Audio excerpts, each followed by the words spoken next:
ओम नमो भगवते वासुदेवाय।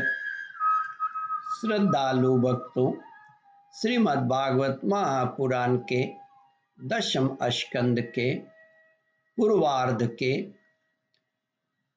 39वां अध्याय के अंतर्गत श्री कृष्ण बलराम का मथुरा गमन का प्रस्तुतिकरण करूंगा। इसके पहले 38वां अध्याय समाप्त हो चुका है। जहां तक आप कथा श्रवण कर चुके हैं उसके आगे का प्रस्तुतिकरण करता हूं। श्री सुखदेव जी कहते हैं, परीक्षित, भगवान श्री कृष्ण और बलराम जी ने अक्रूर जी का भली भांति सम्मान किया। वे आराम से पलंग पर बैठ गए। उन्होंने मार्ग में जो जो अभिलाषाएं की थीं वे सब पूरी हो गई। परीक्षित, लक्ष्मी के आश्रय स्थान भगवान श्री कृष्ण के प्रसन्न होने पर ऐसी कौन सी वस्तु है जो प्राप्त नहीं हो सकती। फिर भी भगवान के परम प्रेमी भक्तजन किसी भी वस्तु की कामना नहीं करते। देवकी नंदन भगवान श्री कृष्ण ने सायंकाल का भोजन करने के बाद अक्रूर जी के पास जाकर अपने स्वजन संबंधियों के साथ कंस के व्यवहार और उसके अगले कार्यक्रम के संबंध में पूछा। भगवान श्री कृष्ण ने पूछा, चाचा जी, आपका हृदय बड़ा शुद्ध है।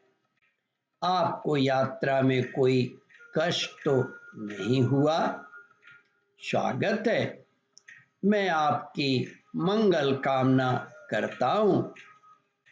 मथुरा के हमारे आदरणीय सुहृदय, कुटुंबी तथा अन्य संबंधी सब कुशल और स्वस्थ है ना।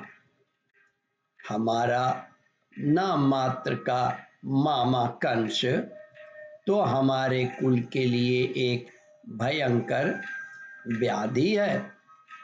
जब तक उसकी बढ़ती हो रही है तब तक वह अपने वंश वालों और उनके बाल बच्चों का कुशल मंगल क्या पूछें। चाचा जी, हमारे लिए यह बड़े खेद की बात है कि मेरे ही कारण मेरे निरपराध और सदाचारी माता पिता को अनेकों प्रकार की यातनाएं झेलनी पड़ी, तरह तरह के कष्ट उठाने पड़े। और तो क्या कहूँ, मेरे ही कारण उन्हें हथकड़ी बेड़ी से जकड़कर जेल में डाल दिया गया था और मेरे ही कारण उनके बच्चे भी मार डाले गए। मैं बहुत दिनों से चाहता था कि आप लोग में से किसी न किसी का दर्शन हो। यह बड़े सौभाग्य की बात है कि आज मेरी वह अभिलाषा पूरी हो गई। सौम्य स्वभाव चाचा जी, अब आप कृपा करके यह बतलाइए कि आपका शुभ आगमन किस निमित्त से हुआ है।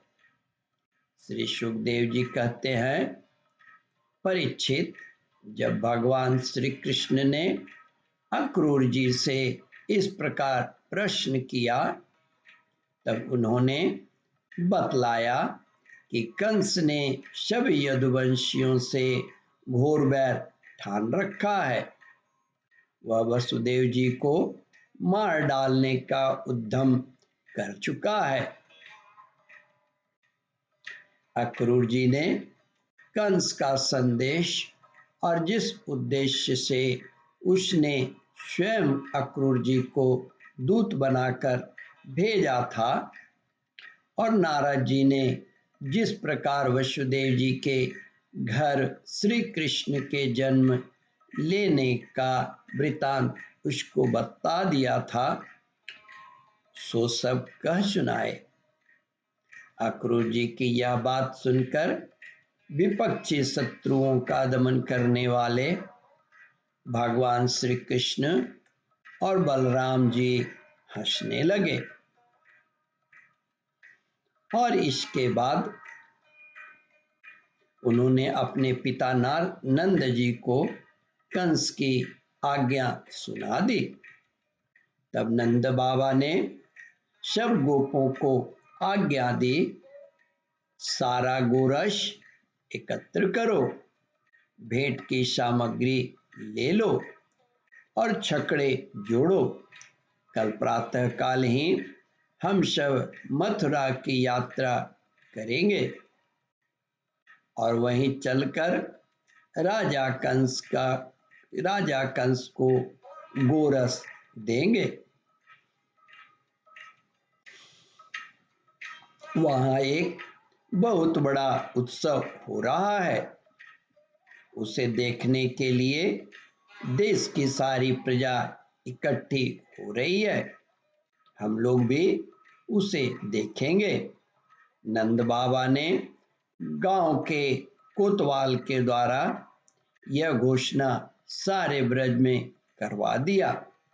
जब गोपियों ने सुना कि हमारे मनमोहन श्याम सुंदर और गौर सुंदर बलराम जी को मथुरा ले जाने के लिए अक्रूर जी ब्रज में आए हैं, तब उनके हृदय में बड़ी व्यथा हुई, वे व्याकुल हो गईं। ओम परमात्मने नमः। श्रद्धालु भक्तों, इस कथा को ध्यान पूर्वक श्रवण मनन और इसका चिंतन करें।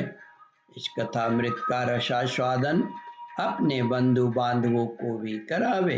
इस वीडियो को शेयर और सब्सक्राइब करें। ओम परमात्मने नमः।